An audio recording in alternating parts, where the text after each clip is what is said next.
ഒരിക്കൽ ഒരു വേട്ടനായ ഒരു മുയലിനെ ഓടിച്ചു.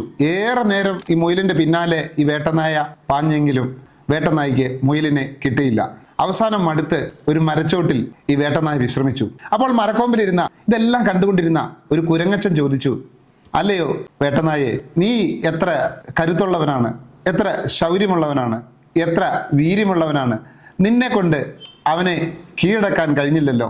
നിനക്ക് നാണക്കേട് തോന്നുന്നില്ല? നീ എന്തിനാണ് വലിയ വേട്ടപ്പെട്ടിയാണെന്നും പറഞ്ഞ് നടക്കുന്നത്?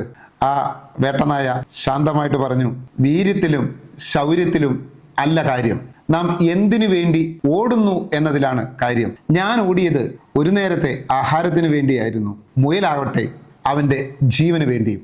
പ്രിയപ്പെട്ടവരെ, നമ്മുടെ ജീവിതത്തിൽ നാമും ഓരോരോ കാര്യത്തിനു വേണ്ടി എല്ലാ ദിവസവും ഓടുന്നു. അതിൻ്റെ റിസൾട്ട് എന്തിനെ ആശ്രയിച്ചാണ് ഇരിക്കുന്നത്? നമ്മുടെ ആഗ്രഹം എന്താണ് എന്നുള്ളതനുസരിച്ചാണ്. ഒരു നേരത്തെ അന്നത്തിന് വേണ്ടി ഓടുന്നവൻ്റെ ആഗ്രഹം അത്രമേ ഉണ്ടാവൂ. എന്നാൽ സ്വന്തം ജീവന്റെ നിലനിൽപ്പിന് വേണ്ടി ഓടുന്നവൻ്റെ ആഗ്രഹം എത്ര തീവ്രമായിരിക്കും. എന്ത് കാര്യം ചെയ്യുമ്പോഴും നമുക്ക് ക്ലാരിറ്റി ഉണ്ടാവട്ടെ, ഞാൻ എന്തിനു വേണ്ടിയാണ് ഇത് ചെയ്യുന്നതെന്ന്.